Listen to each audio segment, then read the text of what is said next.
Hi there, we are looking today at the new coating on the Fallkniven X series of knives. So this one here is the S1X. I ordered this one with the coating. I was going to just order a satin, but then I saw them spruiking this new coating. And if there's one thing that just taunts me like crazy, it's someone spruiking something. So what do they say about this coating? They say it's got a hardness of 83 Rockwell. So I don't know what that really means for a coating. I'm not sure if that means it's even tougher or is more likely to stay on. I would assume that the way it's adhered is about as important, if not more important, than how hard the coating is. But anyway, so that sort of got my attention, you know. And then the look of it as well, it's really one of those really reflective sort of DLC style coatings. The Mora Garberg's not too dissimilar on the carbon version. Also, the Master Hunter by Cold Steel has a similar style of coating, but a little bit even less light reflective. So this is quite a reflective black coating. Not an oxymoron. Strangely, that is true. So we're going to put it through some of this wood. This is the redwood. It's like a pretty common firewood in Australia. And it is really hard stuff. Hard, dense, as you can see, kind of like ridged and zigzagged all the way through. You see, in Australia, for a tree to get tall, there isn't that much water in this country, so you have to be like the hardest, meanest, nastiest kind of tree to get big and strong. And so these trees, to get big and strong, they got to grow angry like. They got to grow tall and, you know, fucking reaching up there and just clawing what little light they can with their gnarled, curly tendrils. I'm being far too dramatic about trees, but it's hard stuff is what I'm saying. So we're going to compare this coating. This is an unbattened knife. We're going to compare it with another unbattened coated knife. So this is the Cold Steel SRK in SK5 steel. We're going to see how this coating does here. This is your more traditional sort of coating. Feels a bit more rough to the touch, like your standard, not a paint, but like a baked on style, Cerakote-ish style coating, you know. And then we're also going to get the Mora Garberg out, because this sort of spruiks like a DLC style coating as well. This one has got some minor little scratches on there. All I can do is show you before and afters. So this one's not coming from a completely new place, but I'll do before and after shots of each knife and we'll see how it looks. I've got enough wood to do a fair bit of battening with each knife. I'm just going to chop it up with an axe into bits about this wide across so the knife can actually span it, and then we're going to see how they look. So let's get into it.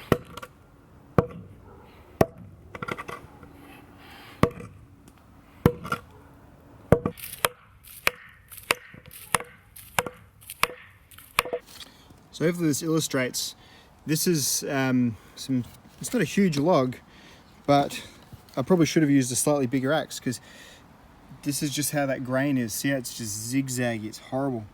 So I'm going to have to work to get this axe through it or out of it now. Then I'll probably move up to a bigger axe.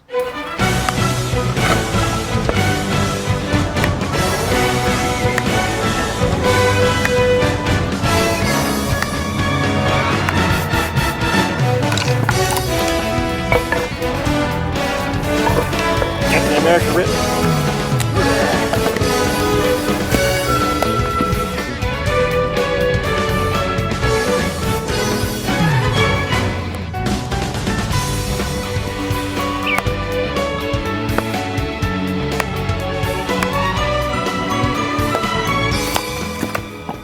Alrighty, so I've got my YouTuber stump, got my knives.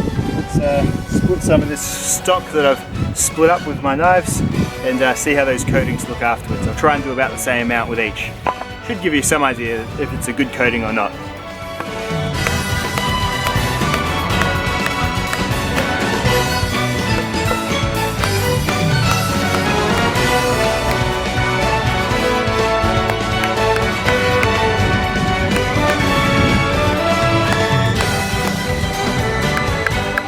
See how nasty this wood is? See, it's just like, you don't even realize it, it's just twisting off, shearing to the side there. So it really, there's a lot of pressure on this coating right now, guarantee that. Not to mention the strikes on the back, it's probably a good test of a different kind of resistance of the coating too. Cool, so first impressions, there's lots of wood stuck to the coating, so we'll see how that looks once it's cleaned off. Keep going.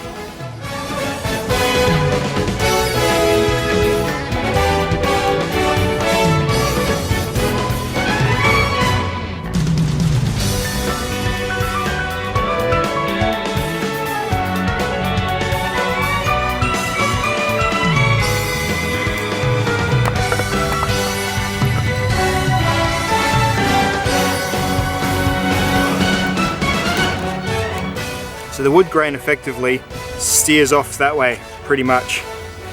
So you're almost trying to force straight against grain that's going sideways. So this is a particularly challenging, even though it's quite a thin piece, particularly challenging for, as I've said, the pressures on the surface of the knife.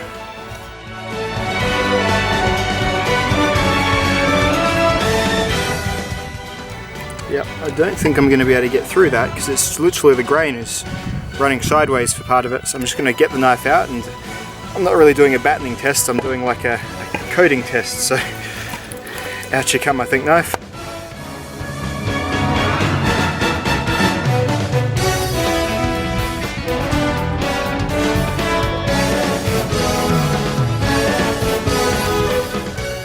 So that's, I feel, a pretty decent test of a pretty decent hard use test of this knife and coating. So let's move on to a different model, shall we? Let's go to the SRK.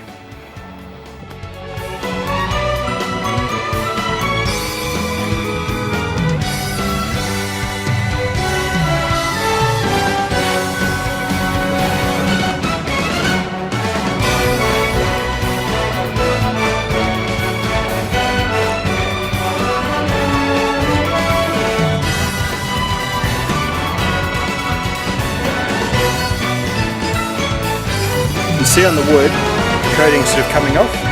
There's like black marks going up there.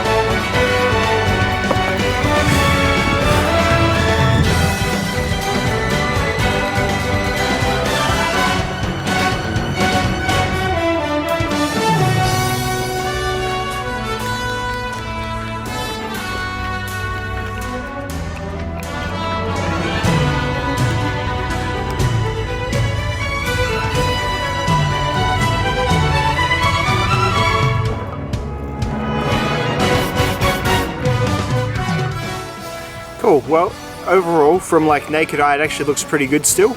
We'll sort of compare them as they are now, and then I'll clean them up as best I can and compare them after a bit of a clean up too. So, but overall, it's a good coating for sure. The days of the old real sort of painted flaky coatings, I think, are behind us. Now we're going to have a look at the Mora Garberg's carbon version DLC coating.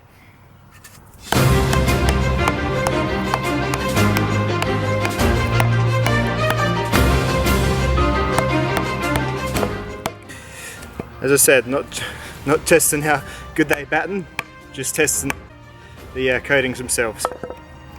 Jeez, right. See what this wood is? It's just nasty. See, it's bending the knife. It's a good indication of how good this Garberg is. Like, it's a tough, good knife.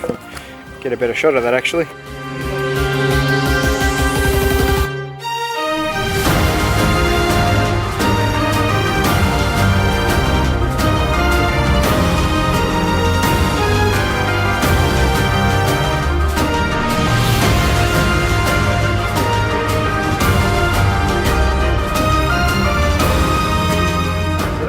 That went pretty well. I've got the shaky Batoning hands. So looking at all three knives, they've all got about the same level of sort of gunk on them from the wood. I think the S1 and the Mora actually have a bit more than the SRK. That's probably due to the way that these different grinds wear the pressure of the wood on them. The SRK is going to wear it almost exclusively on the shoulder above the hollow grind.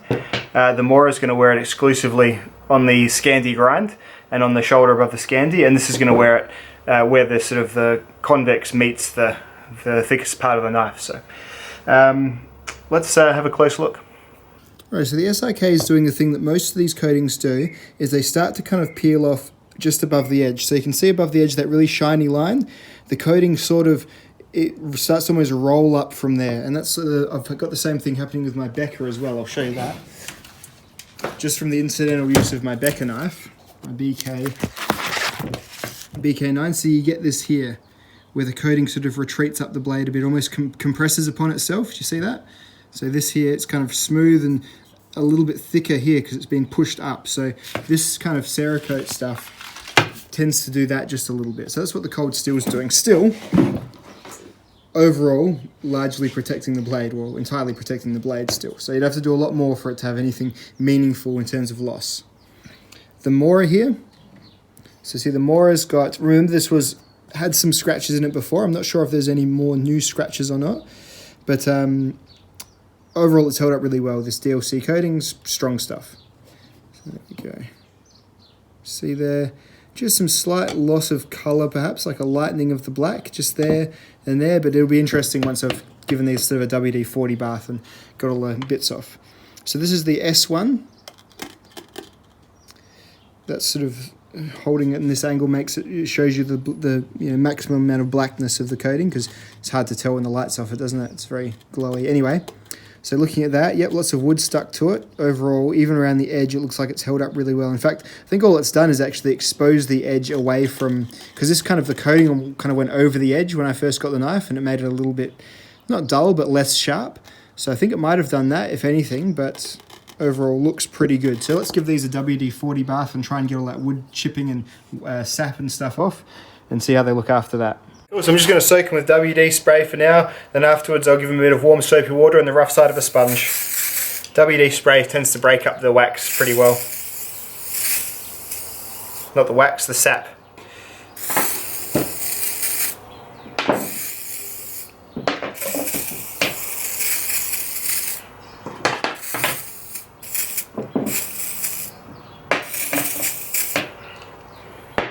Leave that there to sit, and then I'll come back in 5 or so minutes. Alrighty, and then this is just a kitchen sponge, rough side. It's supposed to be like a non-scratch for your pots, like you say, not to ruin your Teflon coatings. Warm soapy water. I'm just going to give it a good old this for a bit. The main risk that I find with coatings is that the bits of wood often take the coating with them when they come off. There seems to be like an acid or something that works away under the wood while it's sort of attached there. This is always like a pretty annoying thing to have to do, to get all the wood bits off your blade surface. It's why, you know, batoning's kind of dumb, because definitely get that sort of job done easier with an axe for sure. So you can sort of use the fingernail. I mean, this coating's so hard, you could probably use like a butter knife blade or something to get it off, but in fact my fingernail seems to be doing the job really well actually, which is pretty cool. Nice. Do the other side. Just put your water.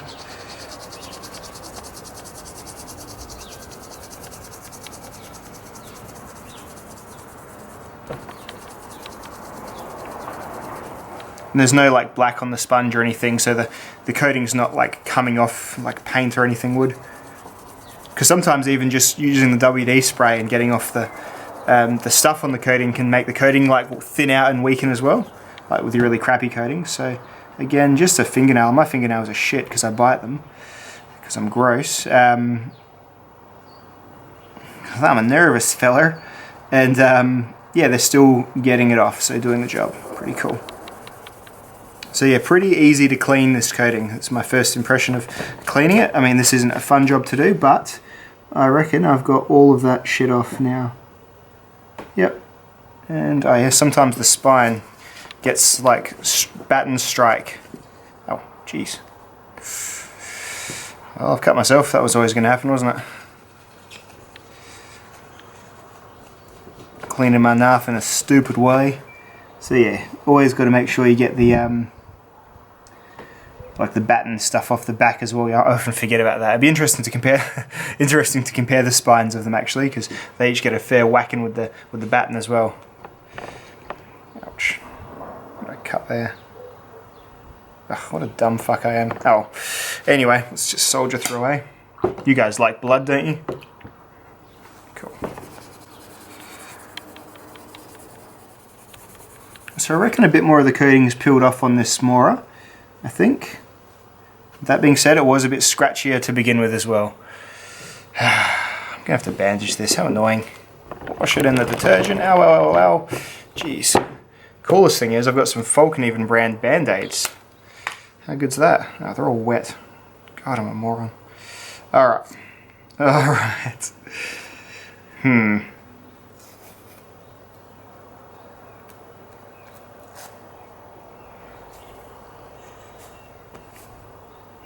See?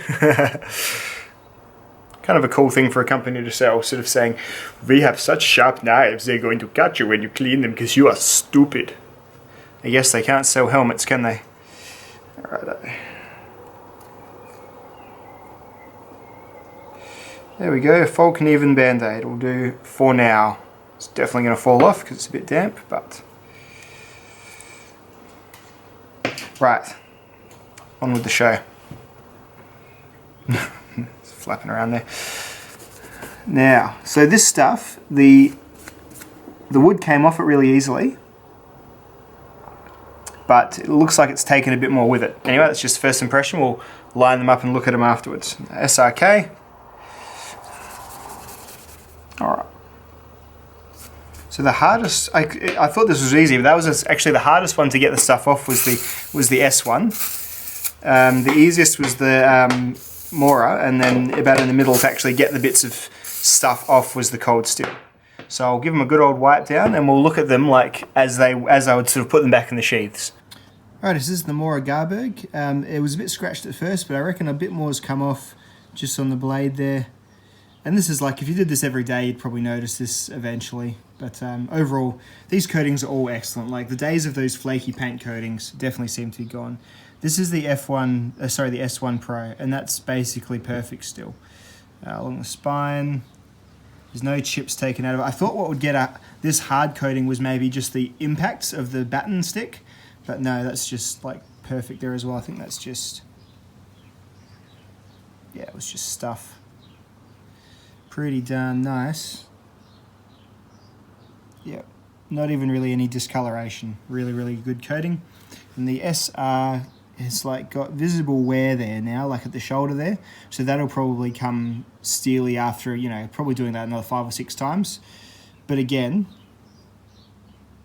just a bit more prone to showing surface scratches and stuff because it's got that chalkier finish on it.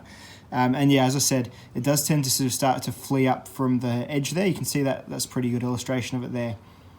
So that's kind of your more baked on, like rougher coatings tend to do that in my experience. The smooth kind of DLC ones have that kind of advantage of they seem to be, yeah, perhaps harder and stuck better to the knife surface. So there you go.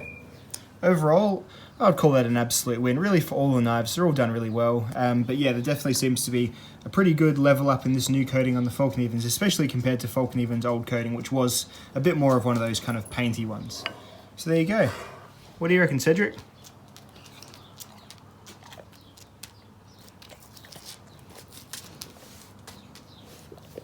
Good boy.